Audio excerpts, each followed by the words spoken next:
There isn't a shred of evidence that God exists. Why do innocent people, and especially children, die or get hurt? If our assumption is that God's purpose for us is to have a happy life here in this earth, then that would not make sense. This world reflects exactly what it would look like if God said, I'm going to give you your way, I'm going to allow sin into the world, and you're going to see how jacked up everything gets. The Bible never mentions homosexuality. Sometimes you say what something is for. You don't have to go through all the things that it's not for. We'll say a spatula. Let's go through all the things that a spatula shouldn't be used for. If we're going to make it for making food, should we use it for cleaning up vomit? Well, do we need to put that in the instructions? This should not be used for cleaning up vomit.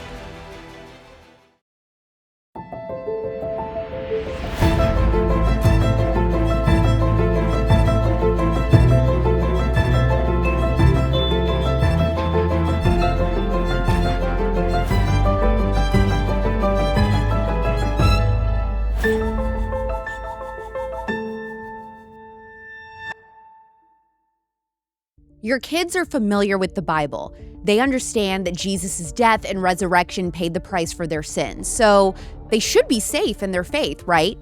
But what happens when they come across claims and evidence that challenge everything they've been taught, like suggestions that Jesus never existed, the resurrection didn't happen, or that the Bible is full of myths? Suddenly, the simple answer of because I believe or because my parents said so might not hold up. If your child starts to have doubts or ask tough questions, that's actually a positive thing. It means that they're starting to think critically about their faith and are no longer just accepting it because of you. And here's the good news: there are answers. Apologetics isn't just about arguing for the sake of winning, it's about helping you equip your children. While your faith might feel solid, your kids are still building their understanding of what is true. They can't inherit your relationship with God, they need to come to know Him for themselves. That's why I'm sitting down today with Hillary Ferrer, author of Mama Bear Apologetics, a resource that helps parents guide their children to develop their own biblical convictions about what is true and what is right. Please welcome Hillary Ferrer from Mama Bear Apologetics to Culture Apothecary. We talk a lot on this show about feeding our children's bodies with goodness, but it's more important to also discuss feeding their minds with goodness. Yep. What is Mama Bear Apologetics? Yes, so Mama Bear Apologetics is, churches are so good with teaching the Bible and teaching the gospel, but what they don't realize is we have certain things in culture that are undermining kids' ability to either, number one, understand the gospel, or for the gospel to even just make sense in the beginning. Because if you have a kid who's truly steeped in postmodernism that doesn't believe that absolute truth exists, why are they going to believe that this part of reality, this part of that God exists, that Jesus exists, that He came and died on the cross? Why should they believe that that's absolutely true instead of believing, oh, you're just sharing your truth with me, which is one of the things we talk about in the postmodernism chapter, is you'll have a kid that dutifully nods their head, goes to church, does all the things, and then you find out later this whole time they thought you were just telling them your truth. And at that point, the gospel just kind of crumbles. So if we want to just break up the term Mama Bear Apologetics, just Mama Bear, one of the things that I noticed was there was a woman in my parents' church who had never been interested in any kind of apologetics, any kind of philosophy. Her kids raised up really well. They went to Awana. They were involved in youth group, went off. One of her kids even rededicated his life in college. And then his first job out of college, his boss says that Jesus is Santa Claus for adults. And for some reason, that stuck with him. And he came home and said, I don't believe in God anymore. And she said, what are you talking about? And so she all of a sudden started doing all these things that she would have never done for herself. She started studying just philosophy and apologetics and saying, what are your questions? Whatever your question is, tell it to me and I'll study on it.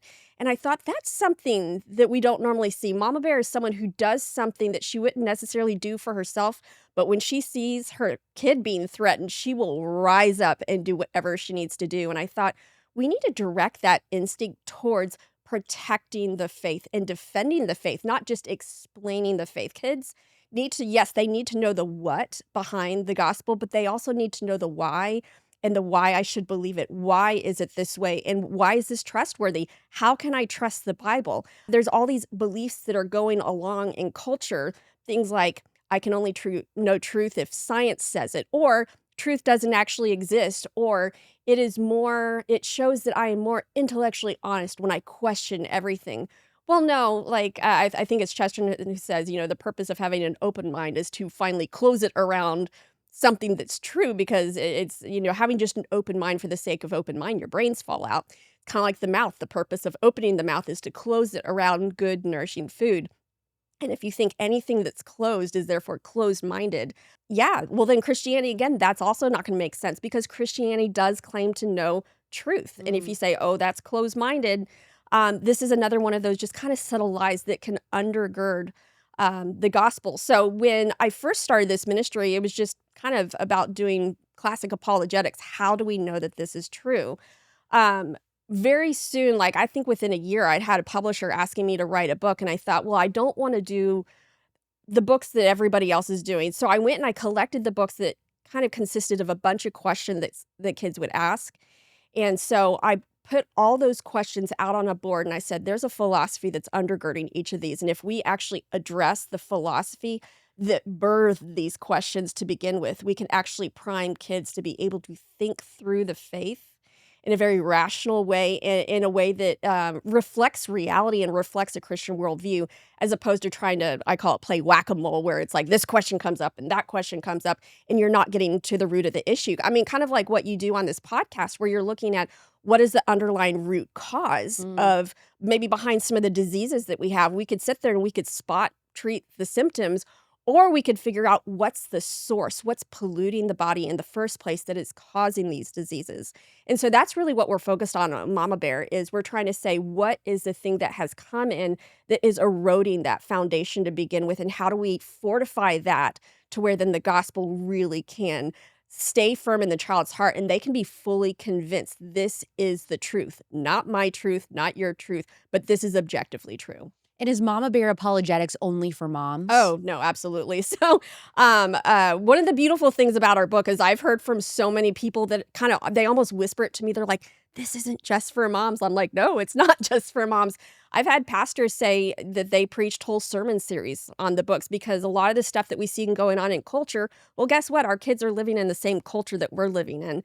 And so if our kids are being exposed to that, then the adults are being exposed to it. So I would say not only is it not just for moms, because I don't know if some of the people know, I myself don't have kids. But we have our auntie bears, we have our nana bears, we have just anyone who's interested in helping to really help fortify the faith of the next generation can be involved in this. And even and a lot of times people will say, "Well, this isn't just for kids in the sense of something I can teach them, but this is something I'm learning." They're correcting misconceptions that they had in their own heart, Mhm. first, and that just kinda goes back to we can't impart to kids what we don't already have ourselves, so sometimes we have to fix what's going on inside, fix our own beliefs and our own, worldview before we can help shape theirs. And you said that there's this common underlying philosophy that is Mhm. kind of at the root of kids, having these questions. What is it? Oh, no, there's a bunch of different ones. I would Okay. say in the chapter that we go through, so, like, I'd say one of the ones that we're seeing the most right now is this idea of critical theory, of that everything can be explained in terms of who has power and who doesn't have power. And if you're looking for all the criteria to fall into these two dichotomous things, the people with the power and the people without, you can find it everywhere. So this is one of those also big misnomers, this idea of what science says, that you don't have science say anything, you have scientists who say things. And what they have to do is everybody's interacting with the same data, and then how you interpret that data will determine what conclusion you come Mm. to. So if we have our kids with all the same data, but they're coming from this perspective of what does this worldview event mean? Well, if I'm looking for ways that someone's being oppressed, I'm going to find some ways that someone's being oppressed. However, if I'm looking for, hey, God said he created things perfectly and that the man sinned and everybody kind of is basically selfish at their base, then I'm going to say, wow, sin has really messed things up. And that's going to fortify the Christian worldview of the idea of original creation, sin, the fall, and redemption.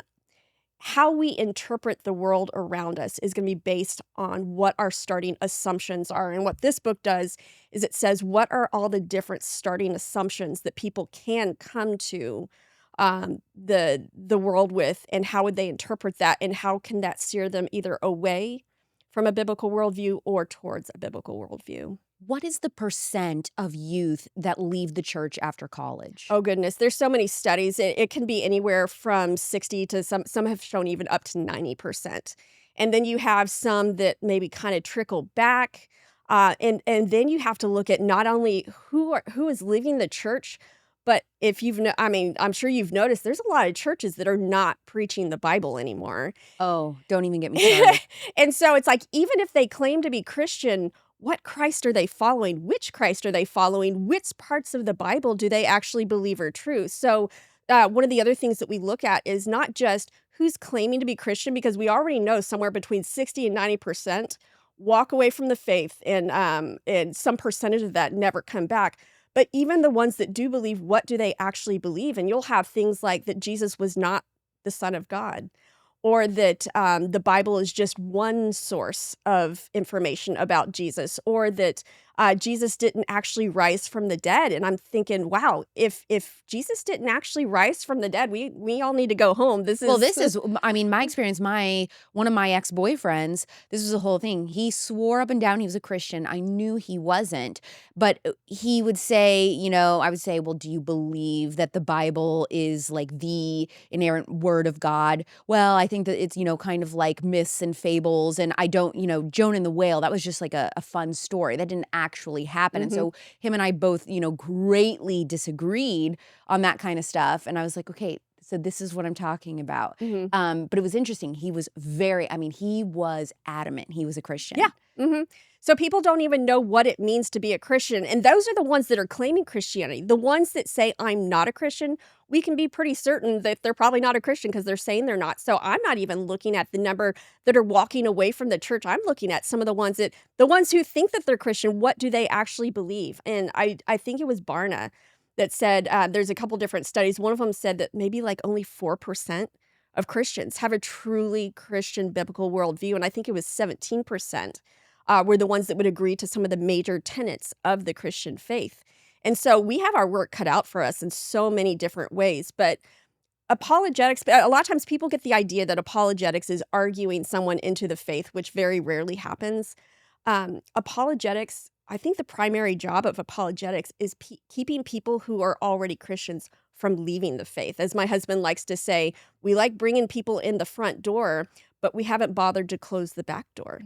And so our kids are the ones that are leaving through the back door. So we need to make sure that they have a faith that they say, I can base my life around this. I feel convinced that this is actually true, and not just some, like he said, some fable, some story, because who's going to die for a fable and a story? I mean, there's no point. Why do you think college is that time where kids leave the faith at record rates? Yeah.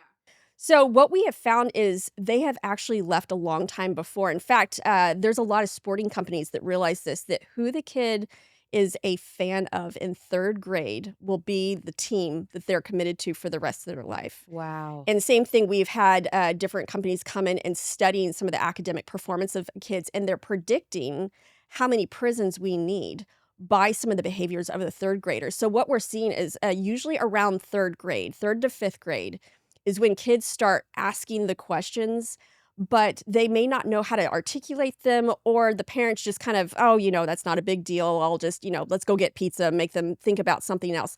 The kids are starting to question around third grade, and sometimes even younger, depending on their exposure to different things. We have the internet, we have movies, we have all the different media.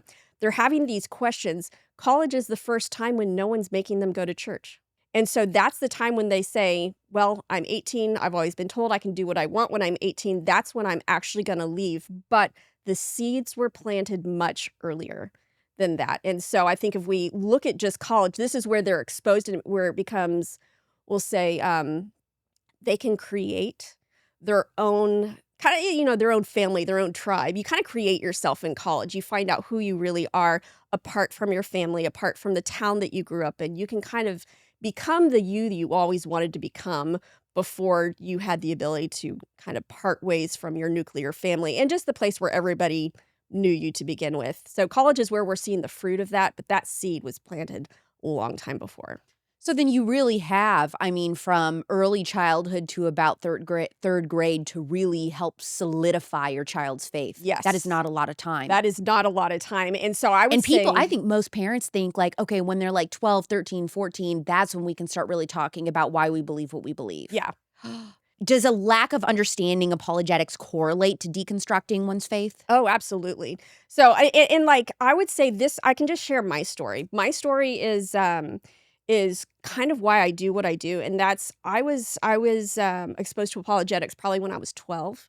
I had a pastor who went through, I don't know if you're familiar, the liar, Lord, lunatic trilemma, although I would say that we have a quadrilemma, I don't know what you would call it. Liar, Lord, lunatic, and legend now. Mm. So he went through, who was Jesus? You know, liar, was he a liar? Was he just a lunatic? He thought he was God, but he really wasn't, and he was just deceived.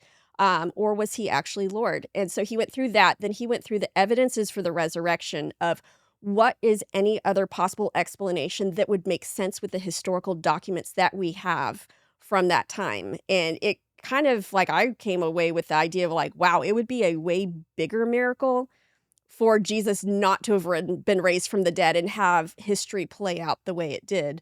It makes a lot more sense for him to have been raised from the dead. It explains the data best. And then the final one was the reliability of the New Testament documents of have these been changed over time?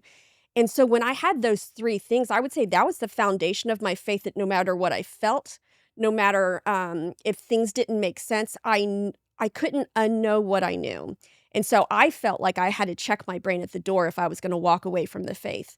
Now, you'll have different people with different personalities. I kind of generally put them into the thinker, feelers, and doers. And what these are is what kind of evidence do they value most? So for Mm. the thinkers, the evidence that they value most is going to be, does this make sense? Is this historically defensible? Is this philosophically defensible? Well, then you're gonna have the people who are the feelers who they say, does this relationally make sense? Is God good? Like they need to be convinced of the goodness of God and not just the truth of God. And then you'll kind of have the doers that they say, well, does this work in the real world? Because we can have this really great, really good idea. And if it doesn't explain reality and if it doesn't work in the real world, well, then what's the point? And so we kind of, and even in the Gospels, you see Jesus coming with different types of evidence to different types of people. I would say Mary Magdalene, that was very much, she needed to feel that love. She needed to have that acceptance. And that to her was the ground on which she stood in order to follow Christ. And then you have someone maybe like Thomas, who he needs to have the facts. And then you'll have other ones where they need to know this explains all the prophecies in the Old Testament. So maybe that would be someone like John the Baptist. When John the Baptist was doubting, it happened kind of in a very public way, and Jesus didn't say, "Oh my gosh, did you not just say, 'Behold the Lamb of God who takes away the sins of the world'? Did you not see the dove that descended upon me?"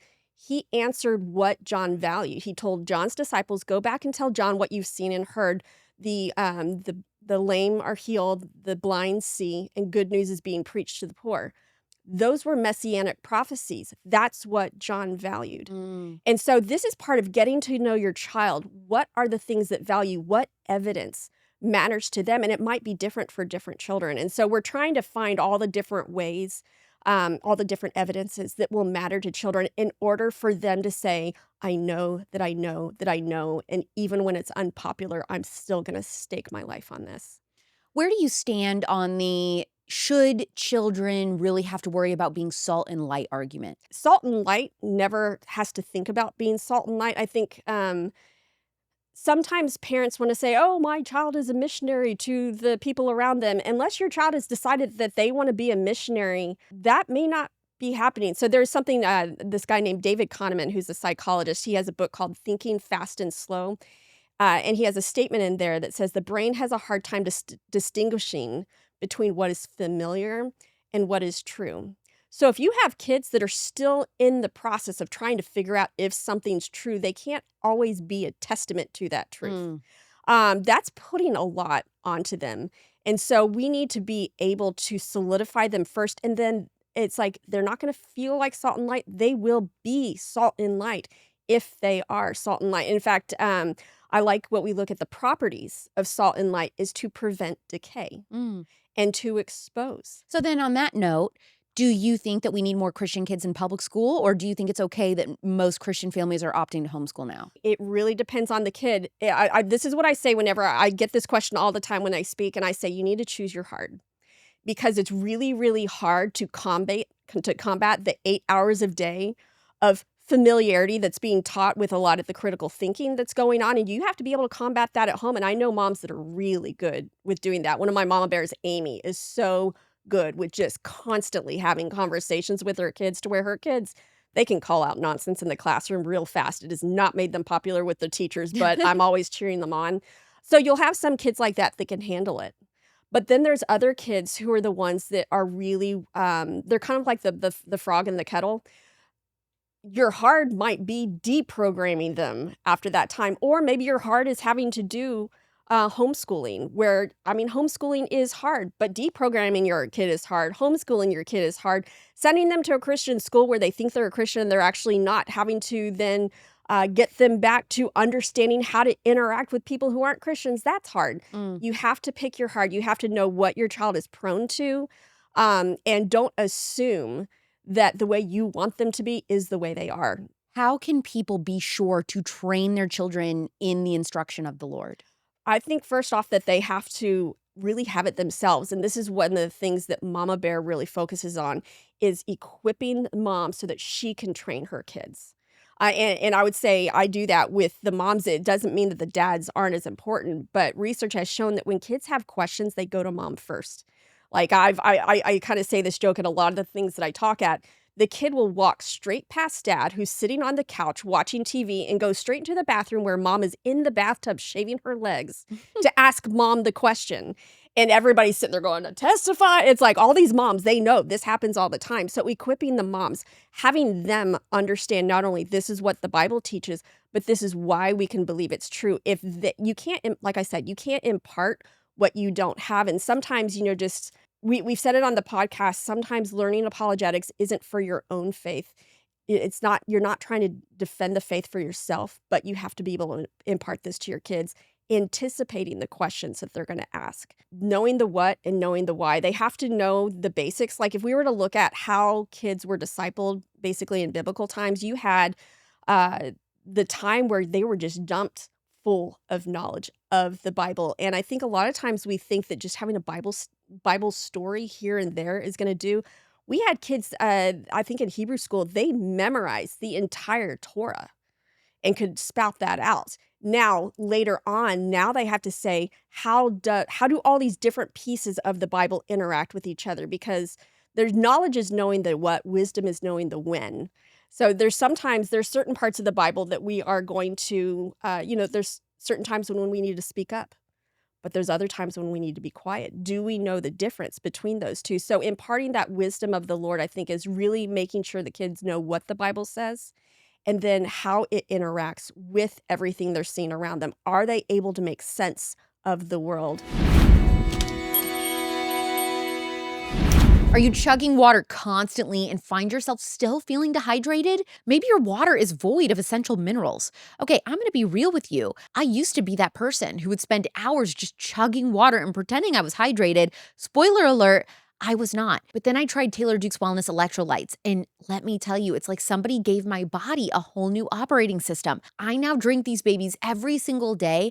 I've got energy for days. My boyfriend was just deathly ill. I gave him my supply and nursed him back to health. It's like my body found the cheat code for hydration, and I'm thriving. Taylor Duke's Wellness Electrolytes are packed with all the good stuff: organic coconut water powder, unrefined sea salt, and real fruit juice powders. None of that fake natural flavor nonsense. The strawberry lemonade and grapefruit are my favorites. No sugar, no artificial junk, just the perfect blend of magnesium, potassium, and sodium to help you actually stay hydrated and feel like you're thriving and living your best life. And the taste is chef's kiss. You're basically drinking fruit juice, but with all the benefits that'll keep you from feeling sluggish and craving junk. Plus, my skin's been glowing and I'm just way less hangry. Get on the hydration train, babe. Head to TaylorDukesWellness.com and use code AlexClark for 10% off your first order. That's Alex Clark for 10% off, TaylorDukesWellness.com. Hydrate like a boss and thank me later. How many of us have been lured in by the natural makeup trend, but then end up using something that's full of mystery ingredients? And don't get me started on those products that promise to be clean, but your skin breaks out like you're 13 again. I mean, we're trying to live our best lives and our cleanest lives, but how do we find a makeup brand that's truly clean and then actually works? How about Adele Natural Cosmetics, a brand that's got our back? Founded by a family who believes in using the best, most natural ingredients, Adele has been formulating skincare and makeup products since 2014. Their moisturizing foundation is next level, hydrating and buildable in a stick form. You get that perfect, flawless coverage without feeling like you're wearing a mask. My skin really loves it. And then their cream blush, I love too. It's one of my favorites. It's very moisturizing. For me as a dry skin girly, I need that. There's 6 different shades, and it can be worn on your cheeks and eyelids. It's like a multitasking queen, and we love that for us. If you want to switch to clean beauty that actually works, head to AdeleNaturalCosmetics.com. Use code ALEX for 25% off your first order. You deserve makeup that actually loves your skin, and with Adele, you're going to get that. That's AdeleNaturalCosmetics.com. Use code ALEX for 25% off your first order. The thing that I'm always told is that, well, if you train a child up in the way that he should go, even if they leave the faith, they will eventually come back. Yeah, and that's actually one of the things that one of my co-writers in here, Julie, says one of the lies is we've depended on our kids being boomerangs. Number one, there's some debate on whether or not train up a child in the way he should go. There's some other interpretations are train up a child according to their way. And so this is where you know how your child naturally thinks, how they naturally act. So I would say my father saw in me that I had a gazillion questions and I loved thinking, and he nurtured that in me. I would say my sister, I remember talking with her once, and she had taken the kids, they lived in Colorado at the time, to a soup kitchen to serve. And they asked her on the way back, Mom, when can we do that again? I said, you need to pay attention to that. That tells me what they value. Start pouring into that. So you're looking at how God created your kids to be, and then how can you then nurture the way that they are along the lines of the gospel message. I've heard people talk about when we're saying we want to be like Jesus, we're not looking at some external person that we want to be. It's take the character and the attributes of Jesus and what would he act like and what would he do if he had your exact personality, your exact aptitudes, and your exact interests. Wow. And that is what Wow. we need to be doing with each of our kids, finding out what is their personality, their aptitudes and interests, and how do we then bring the Bible into who they are. And when you start to have the goodness and the fruit and the attributes of God within the way that you were created, and you feel affirmed in the way that you were created in terms of aptitudes, interest, and personality, that is a very fortifying, solidifying kind of thing that it's hard to then later separate who you are apart from Christ. Because as long as we make Christianity something I put on top of who I am, then I can just as easily separate that. So how do you do that? How do you fortify those two things together? I think it's figuring out the things that they value and then showing how the Bible has addressed those Okay. better. So if you have a kid who is really, really concerned about the poor, then we need to be looking at how does the Bible describe mankind? So I find that a lot of times people know, they think that you just tack a verse to something and you've taught a Christian worldview. And that drives me nuts because that is not how the Christian worldview works. It's something that is integrated into everything. So for example, you have kids that are really, really concerned about how to love people. Well, we need to really cement into them the idea that people are not born basically good, but they do have what's called the imago Dei. They do have ways that they reflect Christ.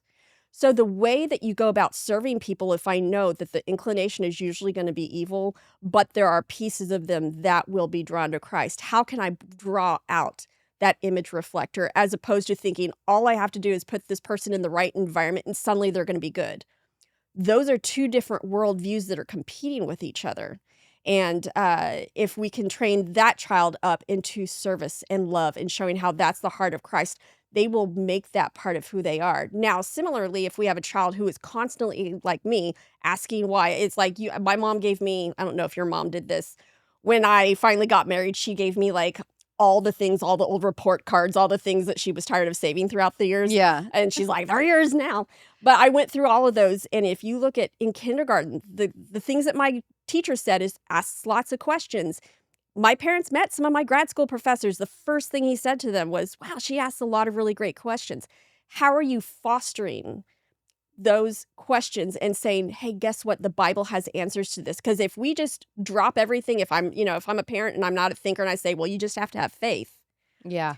Then you're going to have an 8-year-old that says God can be stumped by the questions of an 8-year-old. They have not integrated the Christian worldview because they now believe the Christian worldview has nothing for a person like me. Or if you have a kid who's a total doer, who they just said, stop talking about all the things, more doing. I want to go out and do all these things. And you're sitting there and you're pounding in them. You have to memorize all this stuff. Then they say Christianity is it's just knowledge. It has nothing to do with the real world. I can then separate from that. So you're learning how they are and saying, how does Christianity integrate with how you are created? And this is really hard for parents, especially when you have kids that are very, very much not like you, because you want them to have the impact of the evidence that impacted you in the same way when they could be a completely different kid. And this is, I think a lot of times is we have a lot of churches with a lot of feelers in them. And so they keep preaching more and more about the love of Christ. And then you have this whole group of people that say, I have questions and I want to know intellectually what's going on, and the church doesn't have a place for me. So I'm going to go make friends with all the skeptics and with all the atheists. And I become that by default because there was nowhere in the church that dignified how I was. What do you say to somebody who's not a Christian and they say, okay, you are teaching parents how to indoctrinate and brainwash their kids? I would say that basically there's a certain amount of time of imprinting of kids that it doesn't matter what you do. It's all brainwashing because basically it's like kids they're like sponges. It doesn't matter what you put them around. So, okay, I can put them in a sponge around secular beliefs, or I can take a sponge and put them around Christian beliefs. It's like we're all indoctrinating our kids. So stop acting like, Christians are all special doing this. Kids are basically, they just absorb what they have. Or what they're around. So I would just say, you're saying there is indoctrination happening with your kids, whether it's from like you or it's from their school, their friends, whatever. It's happening. So you might as well let it be you and, your Christian worldview. It's happening either way. So I would ask them what they mean by indoctrinating, because a lot of times they have a different definition. It's one of those things where we're supposed to emotionally react to this word. It's something that we talk about in the book called linguistic theft, where someone takes a word and they redefine it. So if the idea of teaching kids means that I'm imparting all the knowledge that that they need, and they're a sponge either way, well, I can call that indoctrinating. But indoctrinating is really where you're teaching someone this is the way it is, and there's no alternative, and you're not allowed to ask questions. Indoctrination means you're not allowed to ask questions. And unfortunately, Christians have a history when they don't know the answer to something, then they just shut down the questions. And that's not a good look on us. There is some sort of indoctrinating going on when you're not allowed to ask questions. But if you're teaching kids how to ask questions and how to challenge things and how to wrestle with how these things work with the Christian worldview, that's not indoctrination. And that, in fact, that's really what we do with Mama Bear Apologetics, is we're trying to get kids who know how to ask the right questions and then show how the God of this universe is really sufficient for those questions, that he has explained. He has explained reality. He created reality. He can explain reality. But it just takes a lot of times higher order thinking that maybe a lot of times people, especially, and this is where it's really hard with moms, where when you're just trying to keep these kids alive, you're trying to make sure that they don't die and that they have healthy food and that you're feeding them the things that don't have chemicals and they get to soccer practice on time and they're being respectful to their coach and all these millions of different things. Sometimes it can feel like, when do I have time to do all the rest of those other aspects of integrating? Does defending your faith mean that you have to be prepared to do all the talking? That is a great question. I would say a lot of defense is knowing how to ask the right questions. So I'll give you an example. I was on the beach and just sitting with a friend, and then we asked some college girls that were nearby to take a picture, and we just kind of got in conversation with them. And of course, we started talking about Christianity, and they were saying along the lines of, we shouldn't have bias. We should look at things without bias. And I just kind of asked the question, I said, do you think we should have a bias towards truth? And she was like, well, I never thought about that. I was like, because if something's true and something else is false, shouldn't I have a bias towards that? And she was like, well, that's actually a really great question. Because people keep liking to use these words like bias and indoctrination and act like it's only one group that has this, when judgments are good. There's bad judgment and there's good judgment. Judging, hey, I shouldn't walk on this in the dark in this alleyway with a strange man that I see coming towards me with a hoodie that's looking down. Maybe not a good idea. That's a judgment that I make, but that's a good judgment. But people will take the word judgment and make it like it's all bad. So no, you don't have to be the one to always do the talking. I would say finding out what they know.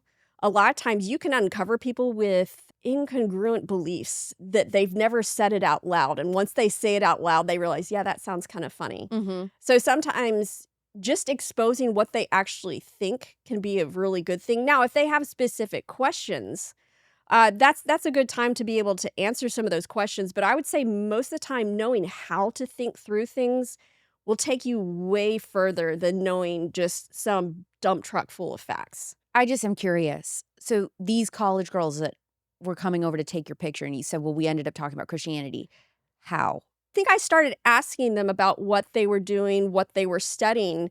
And then I knew that there were certain hot button, maybe cultural questions. I say, well, how do you make sense of that? I think there was one of them that was doing marketing. I was like, ooh, marketing, that would be really hard. What do you do like when you're having to market something that you know is a bad product?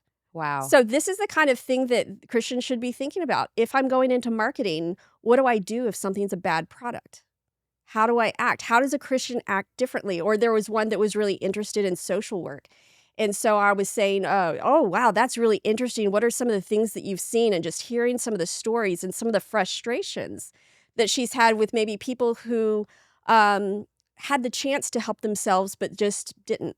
Right. How do you think it's a good idea to just keep propping someone up if they do? Sometimes people need to hit rock bottom before they actually start helping themselves. How would you recommend going about that? And she just kind of stopped and thought, well, I never thought about it before. Christians should be the most thoughtful people on the planet with all these different questions, because we're being told this is how you do social work. I'm being told this is how I do marketing. I'm being told this is how I do medicine. But are we taking that back to how Christianity teaches? So one of the things that Christianity teaches is that the body was designed. We cannot have health unless we know what something was designed for. So if someone doesn't even believe that there is design, well, how can they get back to what a healthy functioning body is? These are all these questions where you get people thinking, and sometimes you don't need to defend anything. Or, for example, there was a plane flight I was on. I was reading a book called Cold Case Christianity by one of my favorite people, J. Warner Wallace. Jim is just he's a genuine man. I love him. She started talking to me and she started saying, well, I'm in college and I'm in a theater program and I have a bunch of friends who are homosexual and I don't know what to do about that with Christianity. And so I know she expected me to go off on some like, well, here's what the Bible says about sex. But what I said was, well, you say you're a Christian. Do you actually believe that Jesus died, that he rose again, and that the Bible is trustworthy in what it says? And she said, well, I don't know. I said, you know what? If Jesus didn't live and he didn't die and he didn't rise again, it doesn't matter what the Bible says about homosexuality. It doesn't matter what the Bible says about sexuality in general. So she had to go back and grapple with what the actual question was. I like that pivot. To, what do you think as a Christian that the Bible says about homosexuality, blah, blah, blah, blah, and then asking like, well, does it matter? Does it matter? It does not matter what it says if it's not true. We need to figure out if this thing is true first. Flossing is that thing we're all supposed to do, but always forget to do. But listen, I just realized that I've been putting plastic between my teeth for years. How did I find out? Well, you know those natural flosses that they sell at Whole Foods and places like that? I bought a pack thinking, I'm being so eco-friendly, only to find out it was made from polyester, which, if you didn't know, is basically just a microplastic bomb waiting to explode on your gums. So great, right? Well, that's when I discovered Zebra Floss, and it's a total game changer. The stuff is silk. Yeah, silk, peppermint oil, xylitol, not plastic, not polyester, not anything that you can't pronounce. It's actually healthy for your your gums, and it's so much better than anything that you're probably using right now. Plus, Zebra is free from all the gross chemicals like PFAS, which some other natural flosses still have. Yikes. You will not find that in Zebra. Just a clean, silky experience that'll make you feel like you're flossing in a spa. If you want to floss the right way, go to yayzebra.com, use code Alex for 10% off. That's yayzebra.com, code Alex. Have you ever heard your kid snoring at night and think, oh, how cute, only to realize it's not cute? Yeah, well, that was me spending the night at my friend's house a few months ago. Turns out mouth breathing is way more than just a little noise. It's a silent epidemic that is silently robbing our kids of their health. So I didn't know this, but our kids' faces are literally shrinking and their jaws are narrowing, and it's all due to them breathing through their mouths. I know it sounds wild, but here's the thing. Mouth breathing leads to some serious stuff like crooked teeth, sleep issues, even symptoms that look like ADHD. And if your child has any of these symptoms, it's not normal, even if it feels like it is. That's where Tooth Pillow comes in. So Tooth Pillow has partnered with Airway Dentists to create a virtual dental program that gets to the root of these problems before it's too late. You start with a virtual assessment, and then they help guide you and your child through the process of correcting these issues. So go to toothpillow.com, click Is My Child a Candidate, and use code Alex Clark for a free video assessment today. It's time to help our kids breathe, sleep, and grow the way they're supposed to.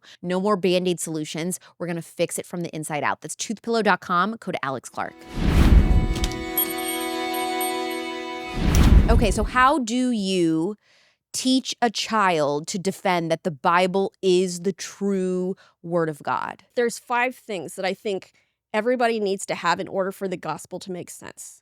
The first is that truth exists, and we go through that a lot in the book.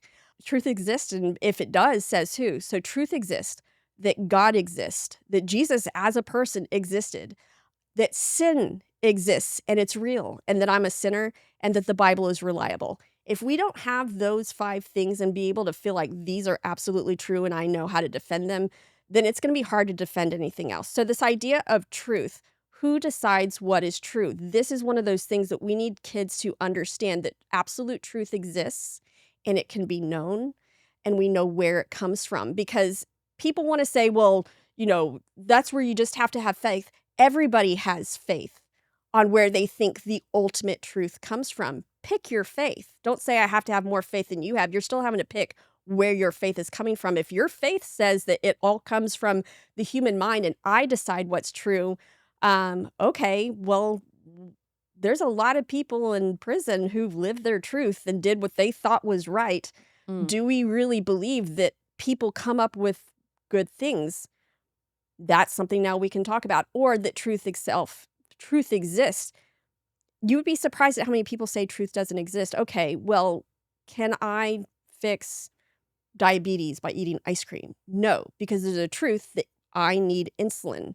I have a bias towards insulin and needing that. So anyway, the idea that truth exists, the idea that God exists, going through, there's a bunch of books out there on just the evidences for God. Personally, people ask what my biggest reason for believing in God is, other than the fact that I think the Christian worldview makes sense of everything. Proteins. I was a biology major, looking at the way proteins are constructed through DNA. There's no way that happened by chance. It shows that something was designed. So does God exist? Was Jesus a real person? And if so, which Jesus are we talking about? And then the one that I think is interesting that really, I mean, golly, like 80s and before, no one ever questioned, is the idea of whether sin exists. Everybody, it's like we've turned it into this whole stay exactly as you are. Everybody just has their unique little flavor, and there's no such thing as good and evil. We do need to know that sin exists, because if it doesn't exist, there's nothing I need to be saved from. And then just that the Bible is reliable. And that's like a real basic look at, I mean, there's so much evidence for the historicity of the Bible that that one is, you have to know a lot of facts. But once you start comparing all ancient manuscripts, all of a sudden you're like, that would be stupid to believe in the other ones and not the Bible. There's such a mountain of evidence for scripture. When it comes to teaching your kids how to spot danger in culture and avoid it on their own, you teach the ROAR method. Yes. What is ROAR? So the ROAR method, it comes from the idea of first recognize the message, offer objective discernment, argue for a healthier approach, and then reinforce. So this idea that we have Christians a lot of times like to polarize things, that things are either all black or all white, or it's all good or all dangerous. But if we look at any lie that's coming, most lies will be wrapped in partial truths. And so if there's a lie coming that's wrapped in a partial truth, we need to be able to separate that truth from the lie, because what happens is if you reject that whole thing, the people that are holding on to that partial truth say, wow, that person just rejected this partial truth. They're stupid. How can they not see this when they don't realize it's the lie that it's wrapping Mm-hmm. that you're rejecting? So what we're teaching kids do is that everything has a message. Can we recognize what that message is? And so this would be either with ideas or with, movies and stuff. I like to give the example of the movie Sing. The first time I saw the movie Sing, I was just absolutely aghast at how the main character lied consistently for like the first 15 minutes of the movie. Oh, the check's on the way. Oh, I'm telling them on my way. Oh, I already booked her. I'm like, this guy's just like a chronic liar. But the message of the movie Sing, if you were to boil it down to that, is that anything is permissible as long as it's in service for your art. Because the highest good is really great art. That's the best thing that you can attain. And anything you can do that really fortifies being able to make your art and be true to yourself with this art is permissible and is morally acceptable. That was the main message of that movie. So recognize the message, offer objective discernment. So this is where we're separating the good from the bad, the truth from the lies. So a lot of times I have parents say, basically, most lies are wrapped in partial truths. We want to separate the truth from the lie, accept the truth, reject the lie. And this is something like they can do with their kids. So what people need to do is if there's something, even politically, that I really disagree with, I have to recognize that there's some truth that someone's clinging to. Okay. Do I understand what it is they're clinging to? So even the idea of, we go through this with all the chapters in there, Marxism. Even Marxism has truths that we can claim to. Mainly, he really saw a lot of abuses of capitalism. We should be able to stand arm in arm and agree with the abuses of capitalism. Now, we don't need to agree with the lie that we just need to take away all personal property. That would be the lie that snuck in there. But until we see what that person, what value they're clinging to, what truth they're seeing, they're never going to have a conversation with us. And so our kids need to be able to see that the world is not an all or nothing kind of thing. And this really it's really finding common ground. It's finding common ground. Which is interesting that you say start an argument like that or whatever, or a debate that way, because that's what I tell everybody, with abortion as an example. When I'm talking to a pro-choice woman, one of the first things, I talk about and ask her about is, do you care about women? Yes. Yes. Okay, I do too. And then it leads me into this, but establishing like I really care about the health of the mother as well, not just the baby, because they're on the defense thinking I'm the only one that cares about the mother. You only care about the unborn baby, and I'm saying as a pro-lifer I care about both equally. Yes. But anyway, so that's interesting that you say that, because I always say like try to build that rapport, find that common ground in that sense, and so. I had this conversation actually with a bunch of college students. And so I said, I want you to find what is the truth that the pro-choice people have. And none of the guys could give it to me. They all say, well, that she wants to do what she wants, that she wants to have a career. Well, I mean, yeah. And it wasn't until a girl that piped up and she said, well, maybe that she wants to marry a godly Christian man one day and he won't marry her if she has a child. And they all went silent because they all probably realized, oh, yeah. I might think. And then she's like, and what about the fact that we have all these expectations placed on our body? And once you go through a pregnancy, your body never looks the same. And then, of course, the guys are all silent because they're all probably thinking of, the girls that they haven't dated because they didn't think she looked good enough.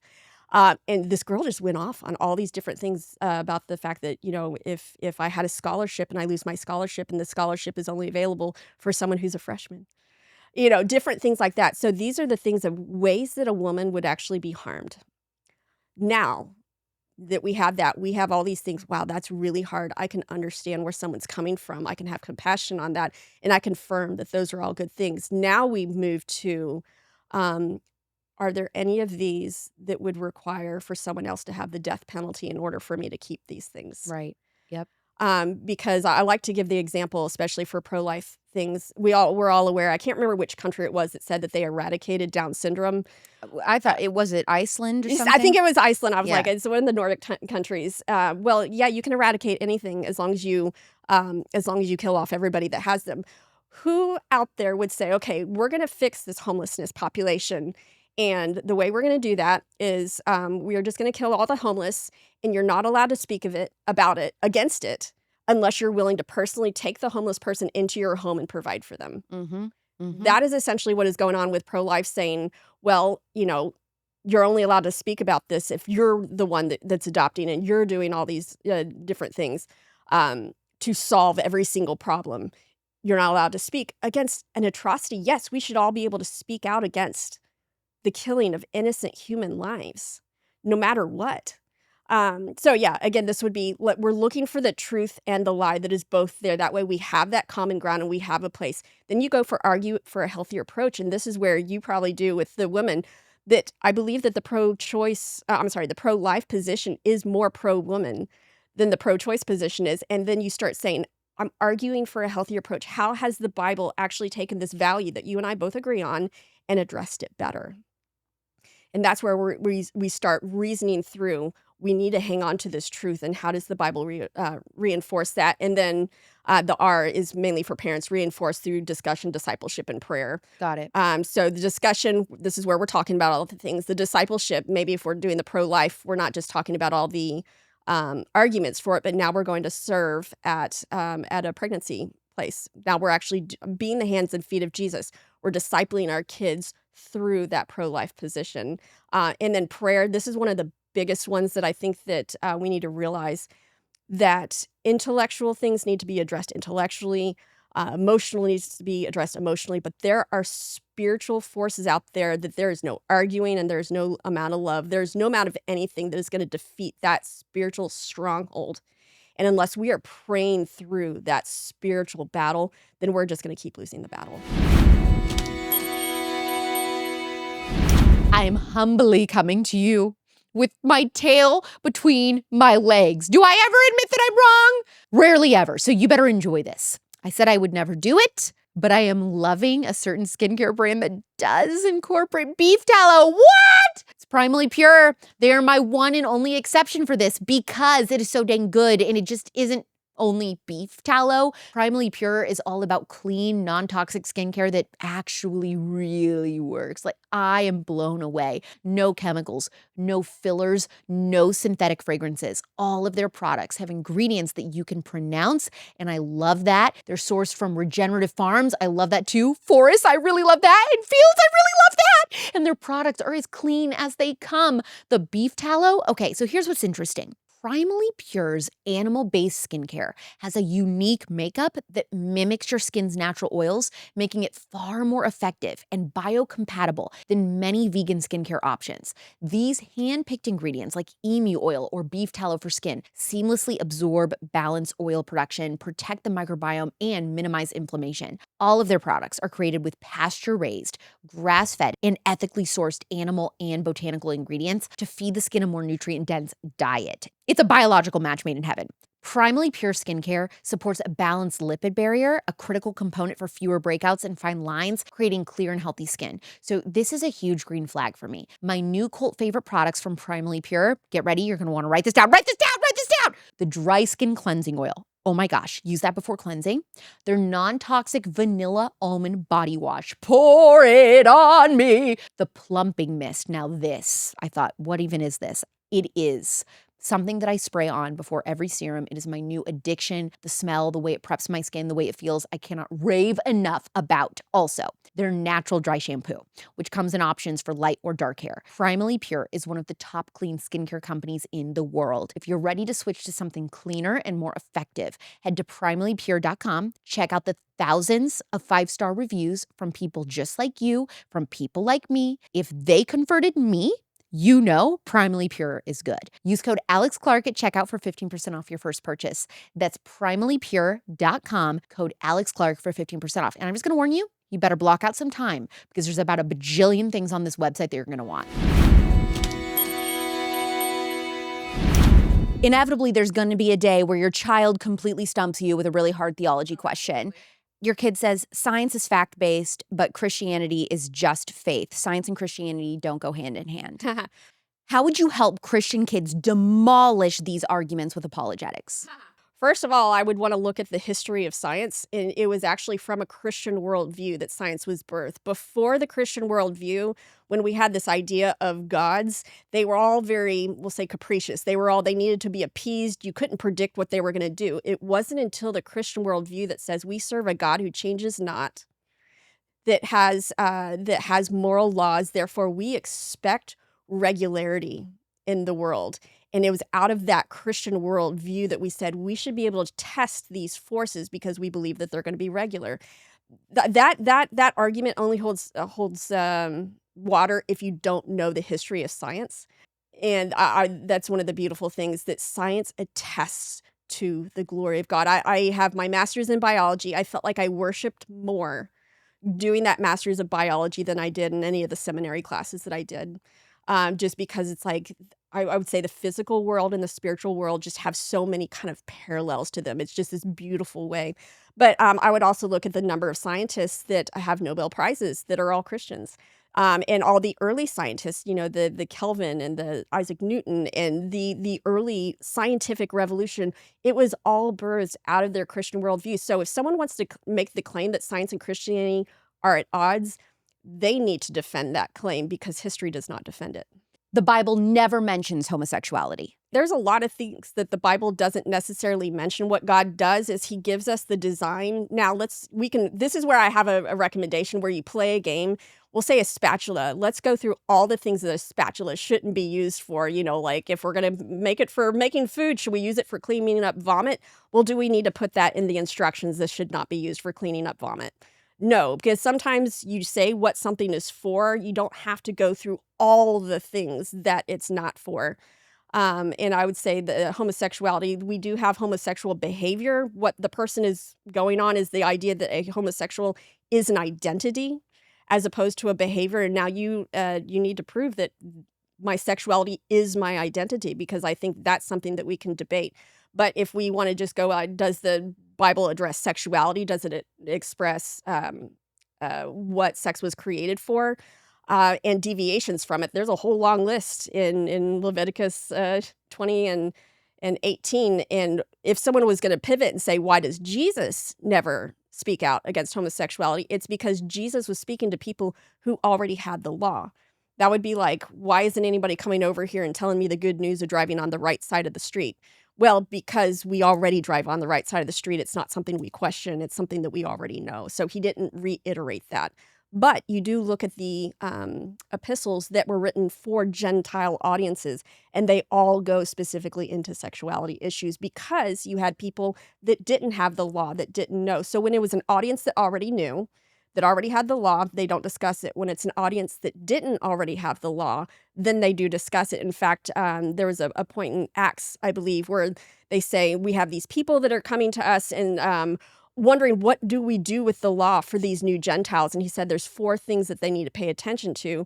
Basically, no idolatry, no meat that was strangled, don't stay away from blood, and don't practice sexual immorality. So that sexual immorality was one of the 4 things that they said, these are the things you need to pay attention to. And that's going to be defined by the way that the law was originally given. There's also like so many examples too throughout the Bible of mentioning, man and woman, the bride and as the church and all these different things. I mean, so that to me is proving, what the standard is supposed to be. Yes. And we have a whole book actually on this. So we have the Mama Bear Apologetics Guide to Sexuality that's currently out. And then we have the Mama Bear Apologetics Guide to Sexuality and Gender Identity, where that we're adding more of the gender identity that's coming out in the fall. So if people want to see more on that, then we've got some great resources for that.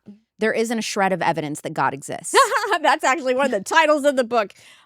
Someone would really need to prove that there wasn't a shred of evidence. That's called hyperskepticism, and you need to figure out what their standard of evidence is, because as we saw with one of the conversations with a guy named Bart Ehrman, he said, my friend Justin Bass asked him, what would it take for you to believe that what we see in the Gospels was what was originally written?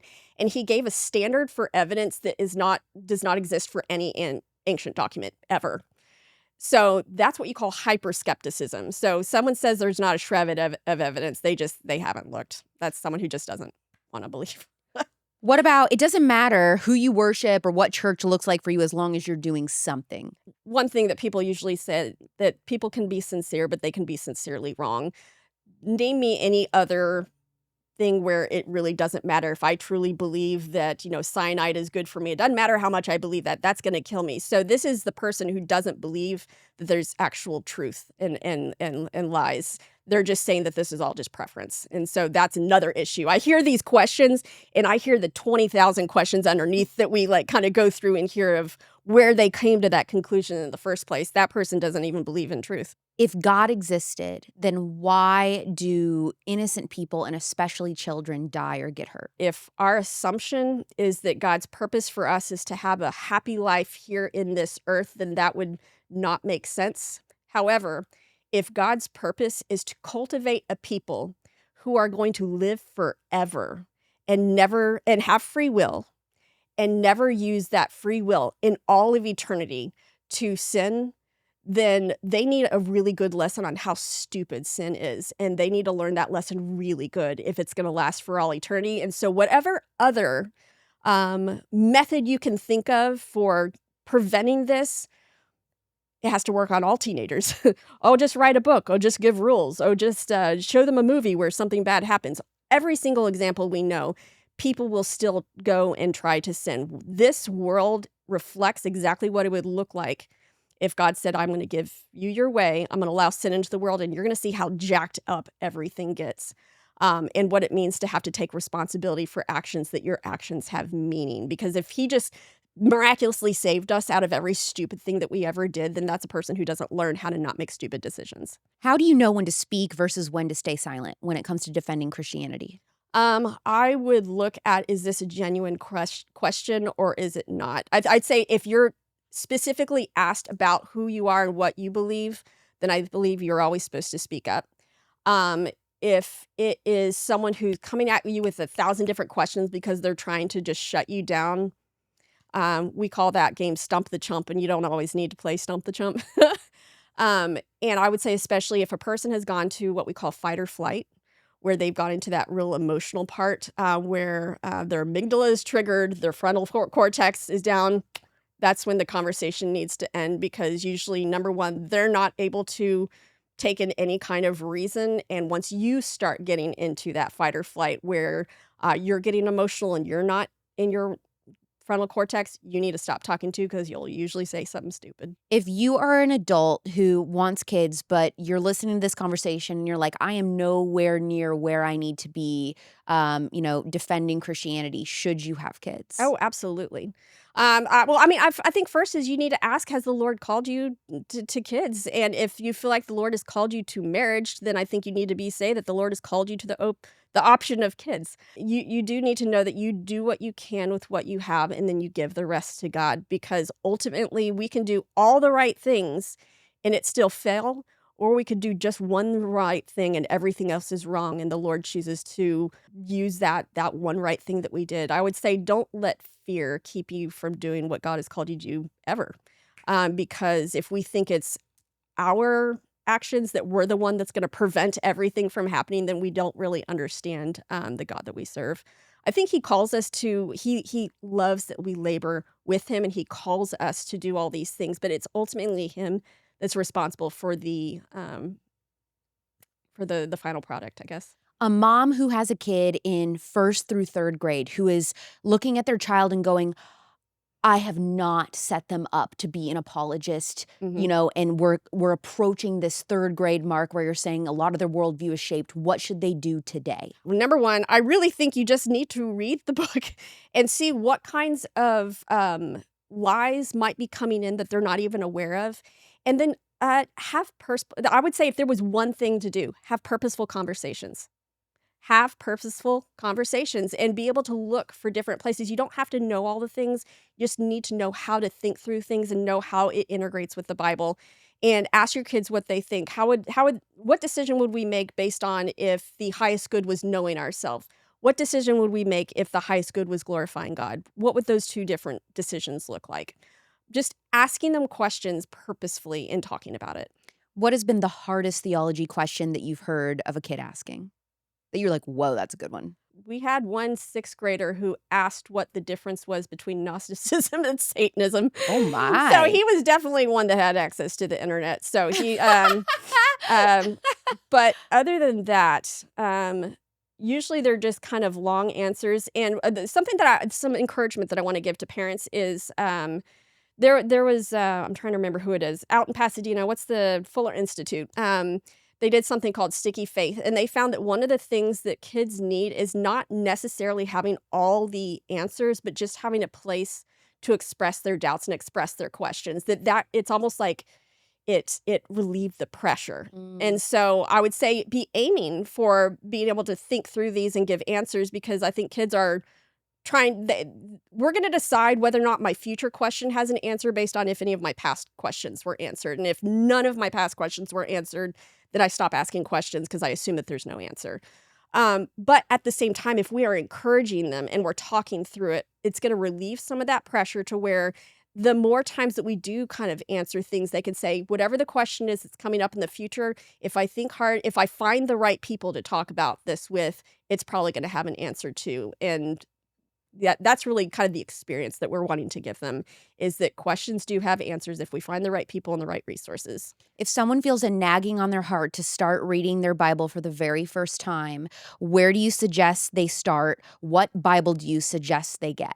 I would say just get a translation that you like. Usually I would say NIV, ESV, New King James, and then look at a bunch of different versions. It's like as you're reading, just become familiar. Your first step is just becoming familiar, because So you saying just start in the beginning at Genesis? well, I would say start in the New Testament. I think because the Old Testament makes more sense when you read the New Testament. But yeah, start in the New Testament, look at what God said, and then just start going through and maybe put yourself like on a 2-year plan. Read through the whole Bible every 2 years, because what you're doing is you're getting familiarity. And once you start getting familiarity with all these different parts, you start piecing them together and you're realizing how it works. The worst thing you can do is just start in the Old Testament and read it as if these are snapshots of what God wanted to happen. So when you realize throughout the history of the Old Testament how patient God is, that would be one thing. Also, be asking the question as you're going through, what is God revealing to me about himself, not what is God trying to reveal about me necessarily. Make it about God. There was an interview I heard with a woman where she said that she read the Bible with looking for herself and came away hating God. And someone told her, read through the Bible again, looking for God. And she came away loving God. What is the best tip to make sure that you're storing what you're reading in your heart and also understanding it? Know the difference between reading and studying. I would say that there's times when you're just called to be reading, and that's where you're just kind of feeding on that word and knowing that, just like I don't understand exactly how everything that I eat goes in and nourishes part of my body, I know that I need to still be eating in order to have that nourishment. Now, there's going to be some times where I start learning about the Bible and I start studying the Bible and I start picking up on things that I didn't before. And that's just like all these extra things. But just knowing that sometimes just saying, Lord, praying beforehand, being open, Lord, I'm going to read this. I don't understand the changes that you're doing in my heart, but I trust that you're doing something. And so I'm going to do it even though it seems like a chore, but you are delighted in my obedience. And therefore I choose to worship you with my obedience. If you could offer one remedy to heal a sick culture, physically, mentally, or spiritually, what would it be? I'm going to quote my old professor, Clay Jones, with his one tip. If everybody was come away, one tip, read the Bible and do what it says. That's good. Simple, straight, to the point. That's this episode, baby. You've got a bunch of books. Mama Bear Apologetics is my favorite. I absolutely love this book. So many of my mom best friends love this book. What are your other books that you also have? Yes, we have the Mama Bear Apologetics Guide to Sexuality, which we have the update with all the gender ideas, identity stuff coming out. And then we have Honest Prayers for Mama Bears. And this is one of those things that we have incorporated scripture in everything that we've done. And a lot of times people say they don't even know where to start with prayer.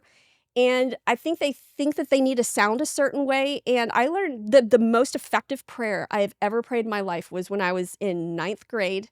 And I was honest and I said, Lord, I want to want you, but I just don't right now. So I don't want you, but I want you. And I watched the Lord increase my desire for him all 4 years, because I think I got to the crux of the matter. And so in Honest Prayers for Mama Bears, we try to make it to where you're actually praying the things that are on your heart and what you actually believe, but then reorienting you towards truth, but where you can just let all the yuck out first. Where can people follow you on social media? So we are on Instagram, we're on Facebook, and then just any of the Mama Bears that are just individuals, you can find us on, Facebook and Instagram. We're on Twitter sometimes, X.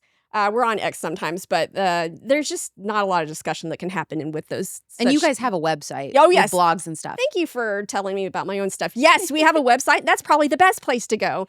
It's www.mamabearapologetics.com, and that's Mama, M-A-M-A, Bear Apologetics. People spell mama in all sorts of crazy ways. So just look at how it's spelled on the book, and that's where you can find us online. Yep. Yeah. And the book is great because, I mean, she does go in depth of all of the different things you can say for a bunch of different questions that, come up when people are wrestling with faith and all of that you can not only, I like the book because it helped me understand things, but also be great for children, for you to help your kids. So Mama Bear Apologetics, thank you, Hillary, for coming on Culture Apothecary. Absolutely. Thank you for having me. If you like this episode, you're really going to like my episode with Seth Gruber from September of 2024. Please leave a 5-star review and tell others why they should listen to Culture Apothecary. We're on a mission to heal the sick culture twice a week, every Monday and Thursday at 6 p.m. Pacific, 9 p.m. Eastern, where a new guest brings a unique remedy. Subscribe to Real Alex Clark on YouTube and follow me on Instagram at Real Alex Clark. You can find merch for the show at tpusamerch.com. Code Alex Clark will get you 10% off. And if you're looking for more like-minded friends that love all the topics that we cover on this show, join the Cute Conservatives Facebook group. I'm Alex Clark, and this is Culture Apothecary.